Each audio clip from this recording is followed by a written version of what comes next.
Hello and welcome back to Beyond Art Tutorials. My name is Chris, and today I'm going to talk about doing a natural glow effect in Photoshop. I'm going to sample this character here. This is my kind of sexy cat cop lady that I use in the promo area of my site. She's readily available, so I'm going to just single her out to do this demo. And what I'm going to show you is how you can make your characters really pop out on a plain background. So here she is, and let's turn her back on. There was the old pencils I had for her, and I'll just turn on each layer slowly. There's the line work. Got the flat colors. And here's the paint layer. And let's turn on our highlights. There we go. Alrighty, so that was the original background. I had that kind of gradient stripe bar thing going, but we're going to use a white background to make the demo more pertinent. And let's say, just going to make a glow layer here, make her pop out of this white vanilla background. Now I'm going to choose the color I want the glow to be, and I think something like this hot purple looking color here looks good. Let's fill it in. And the problem is we lost our character. So what I want to do is cookie cutter her out so she shows up right here. I'm going to use the magic wand. Let's turn that off. Go back to the ink layer so I can select it. Now you can see when I selected the marquees on the outside of the drawing. So I'm going to want to reverse that. I'm going to take out my sig here. I don't need that. Let's go up here. What we do is we do select. Inverse, which is going to invert the selection, obviously. And now I have a nice cookie cutter outline of the inside of the drawing. So she's all selected. So you go back up to the glows, you can see the marquee right there, nice cookie cutter, and just chop her out. Hit backspace, bam, she's cut out of the drawing. And now we're going to modify this layer so we can get the glows going. What we're going to do is a blur. A blur I like a lot that has soft edges is a Gaussian blur. So I'm going to go down, filters, blur, Gaussian blur. And you can see right there, I already have a setting on there, and it looks kind of funky. It's already like soft and faded on the edges. I'm going to extend that so we pull the glows into her. Yeah, that looks good. Sort of looks like fog right now because we haven't adjusted the layer property yet. But you can see it creates a nice effect.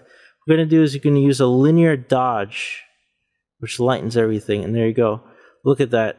It's almost as if there's like glowing mist of hot pink going around her. And it gives this like subtle, nice glow to everything. What you could do, you can modify this glow later, you know, airbrush it, you know, erase parts of it if you want the light to come in from a direction. What I'm going to do now is I'm going to clear the rest of the glow out because it's over the white. And I really don't need the excess of it. So let's go ahead and reverse that selection we had. So now we're selecting outside the drawing. And let's turn that glow layer back to normal so we can see. We don't need the rest of it, so I'm just going to drop it out. There we go. And we have the glows that we need inside the drawing. Turn it back to linear dodge. Yes. And that looks nice. That pops out. And that looks great on a vanilla background. But what if you want this on a normal background? How do you modify it afterwards? Well, what you have to do is create some atmosphere to explain where this light is coming from. Because it's not on your background, it's just on your drawing. So what you do is you create a new layer.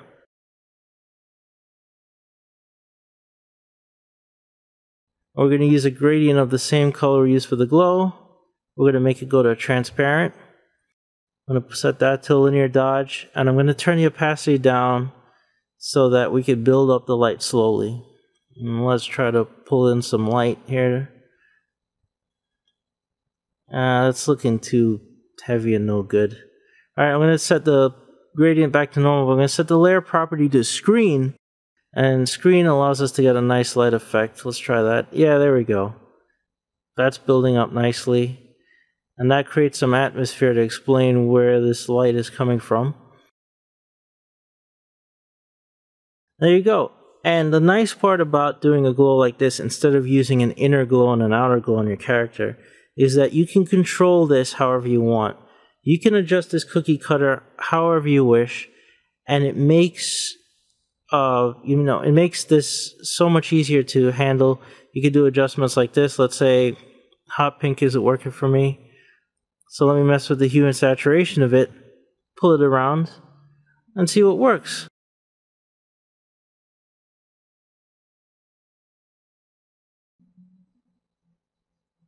Got a nice blue color there. Look at that light blue, greenish, yellowish. You get whatever you want. You could adjust the saturation. You could play with this all day till you find something that works for you.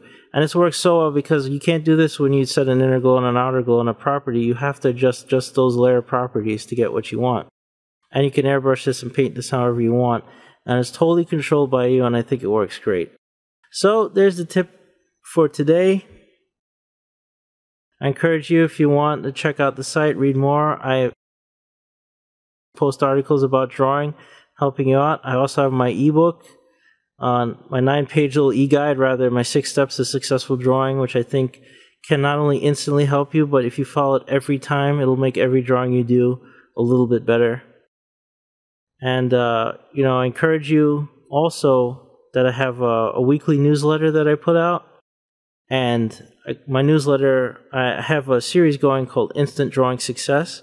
And I give tips and tricks in the newsletter that I don't put up on the site. So I come up with things that I think are very beneficial to help you improve a little bit immediately. Stuff you can apply right away to your drawings to help you. So you can sign up for that. I also put it out once a week, so you'll get weekly updates.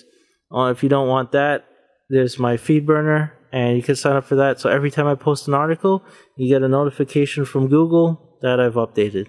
And you can keep up to date on the site and all the articles here. And I only post twice a week, so you won't get spammed. I don't spam you. And, I hope you keep up to date with the site. You can also follow me on Facebook, follow me on Twitter, and I have my YouTube channel up with the video updates. And you can contact me anytime. My email is contact@beyondarttutorials.com. So guys, I hope you found this useful. I'll have plenty of information coming down the pipe.